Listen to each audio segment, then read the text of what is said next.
Assalamualaikum warahmatullahi wabarakatuh. Kami dari kelompok 19 kelas E, Prodi S1 Keperawatan Universitas Muhammadiyah Jogja ingin melakukan penyuluhan tentang jaga jarak. Formasikan. Bismillahirrahmanirrahim.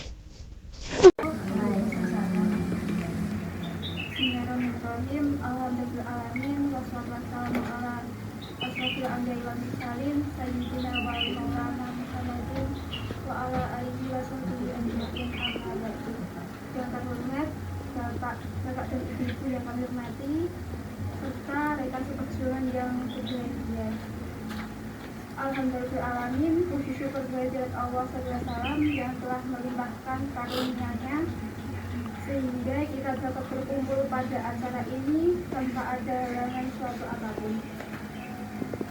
Selawat dan salam marilah kita haturkan kepada junjungan kita Nabi besar Muhammad SAW yang kita tunggu syafaatnya di yaumil akhir nanti.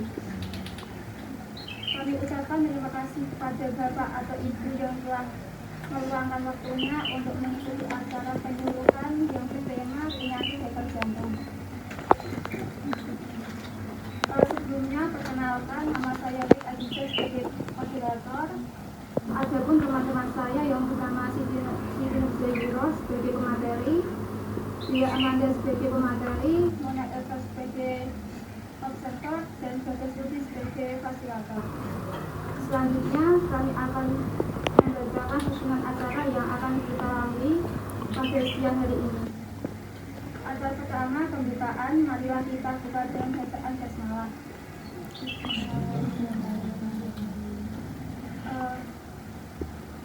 Selanjutnya pemberian brosur atau leaflet.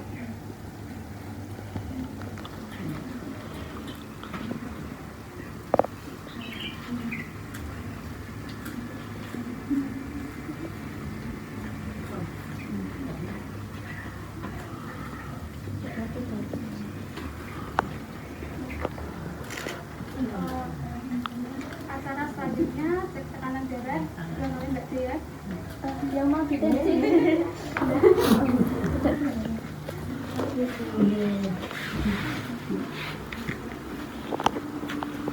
Amat Bu, ambil gambar Bu.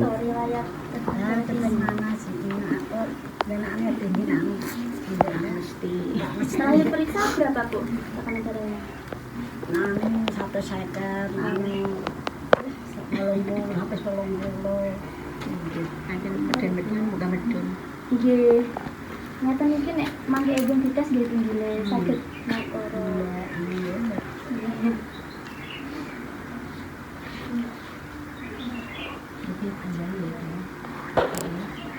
Amit Ibu.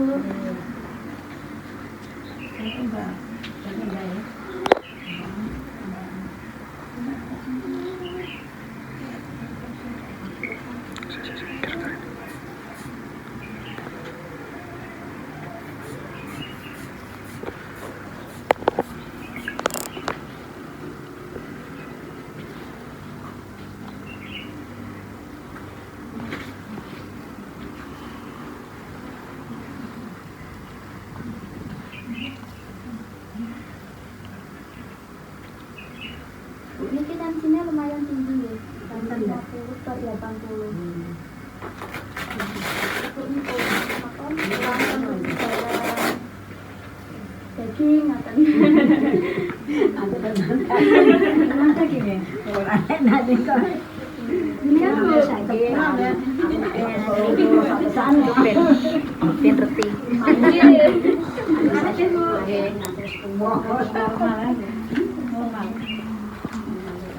Jadi pula malah sampai 200-an. Aku namun atas 60. Jadi aku pendek kayak gitu. Jadi punya riwayat hipertensi. Salah keluar ya.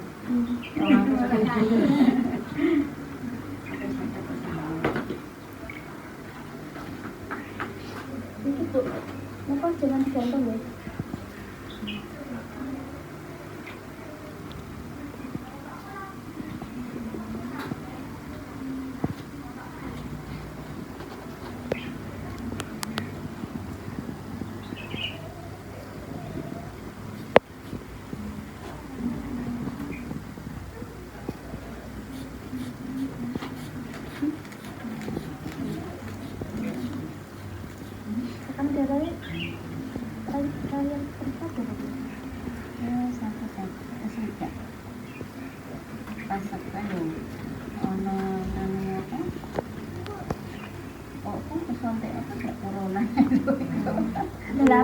Ini 140 Bu. Malah kayak kan bobek. Nggih, apa penjualan niku apa mempengaruhi. Dengan Bu. Nek isar apa pira, Mbak? Apa? Isore. 140 berapa pira? 80. Lah aku lo kira Mbak. 80. Kalau Ibu. Agak sedikit. Aku wis tua sih. Nah ini tensinya tinggi terus. Kemudian jalan. Kali periksa berapa Bu? 80. Mau orang luar berapa? Biasa. Biasa?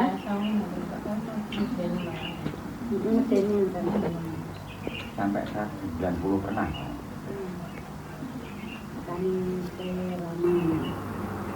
Kayak itu sulit itu. Betul. Itu kuat. Lepas lepas apa ya? Saksi.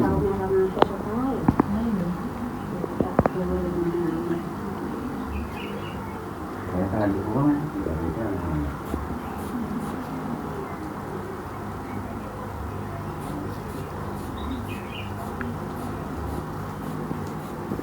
Biasa tensi kontrol ini nada bicaranya mesti tidak sampai.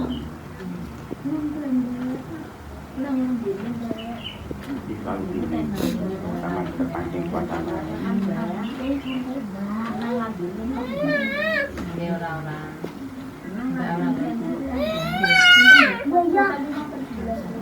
Ini kan Bu. Tapi memang Waktu pindah itu saya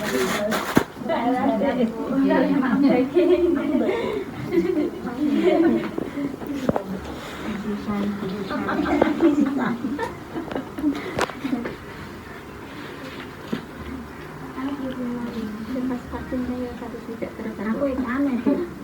Asalnya satu sudah vaksin terus mudun satu sehat.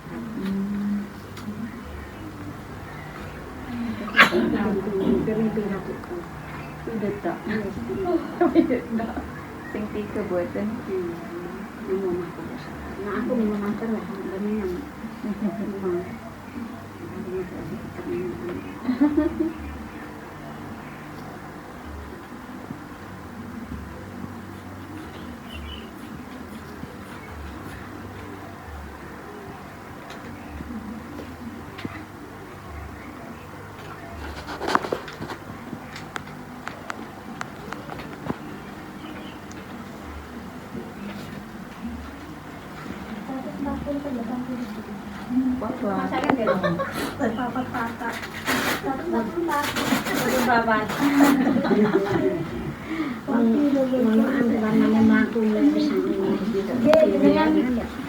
tidak nih konsultan ya.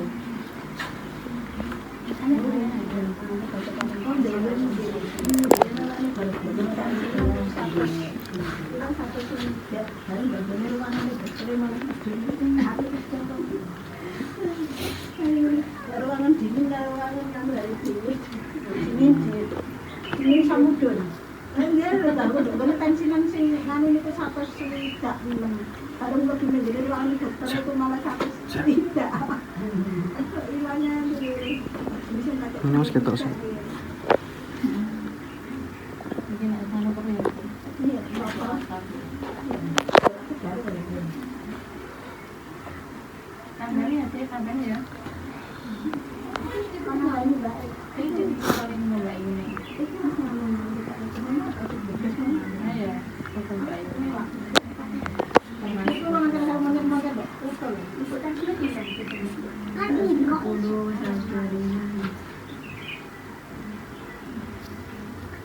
Normalnya tensi itu pinter mbak. Tapi 60 satu Ada apa mbak? kan normalnya kan 120.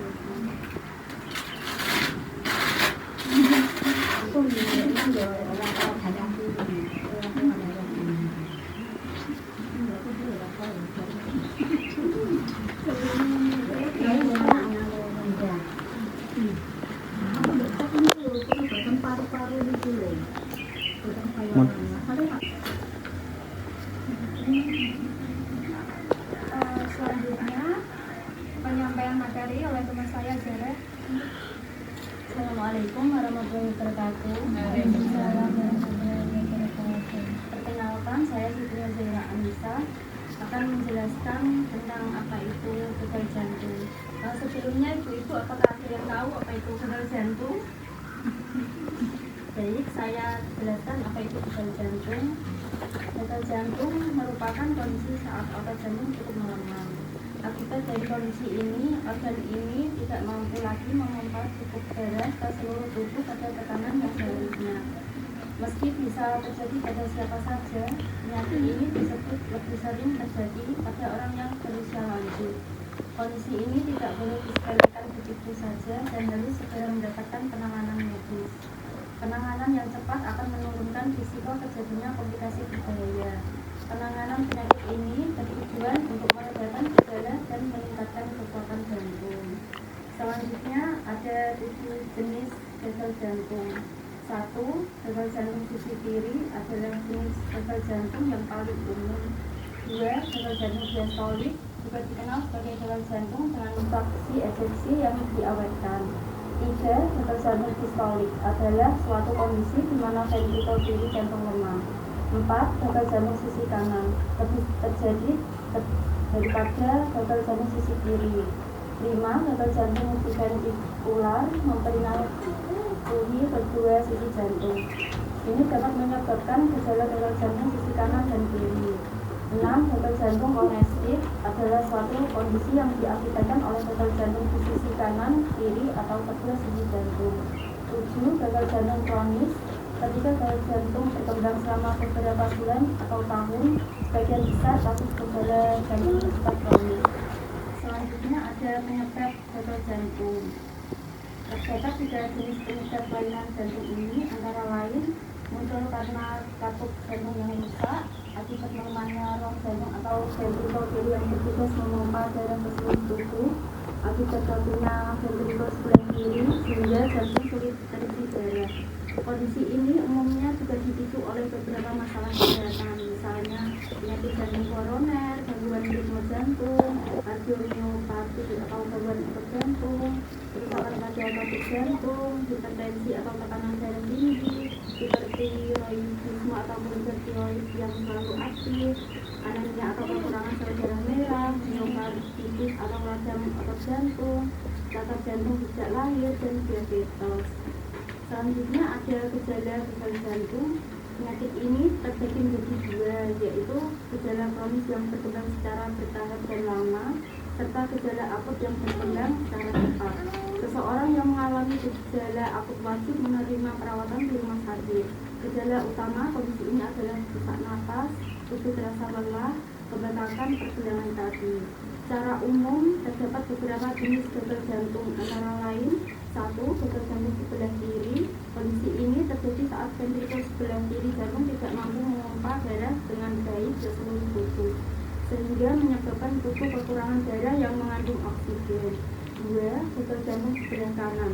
Kondisi ini terjadi saat adanya kerusakan pada ventrikel sebelah kanan jantung yang menyebabkan proses pengambilan oksigen di dalam paru-paru oleh darah tidak bisa berjalan semestinya. 3. Gagal jantung sistolik. Kondisi ini terjadi saat otot jantung tidak mampu berkontraksi dengan baik.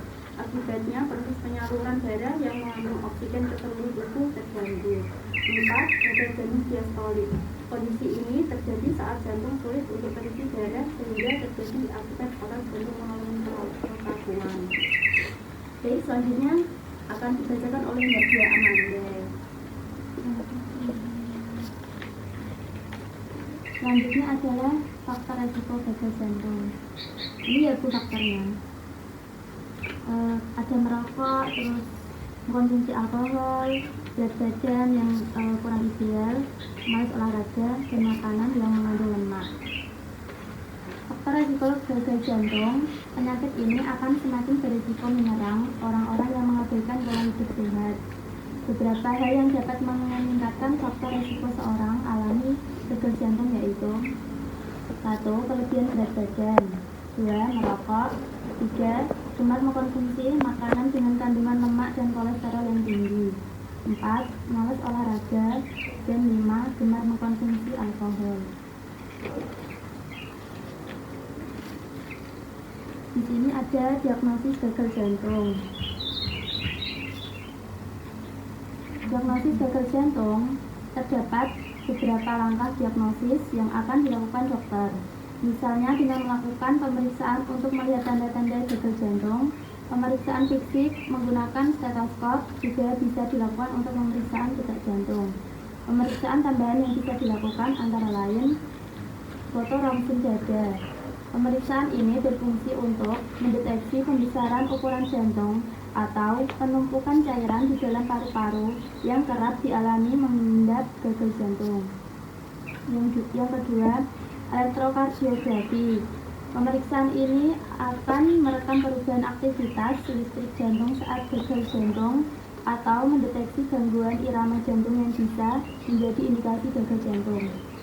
Yang ketiga ada ekokardiografi.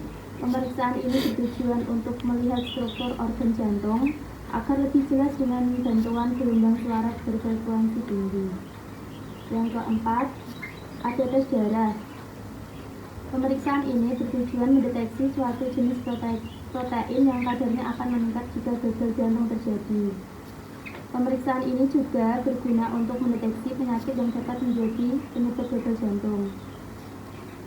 Yang kelima, ada scan atau MRI jantung, pemeriksaan untuk mendapatkan gambaran yang lebih akurat dan detail mengenai kondisi organ dalam. Yang terakhir, ada kateterisasi jantung, pemeriksaan untuk mendeteksi penyumbatan pada pembuluh darah jantung. Di sini ada penanganan gagal jantung.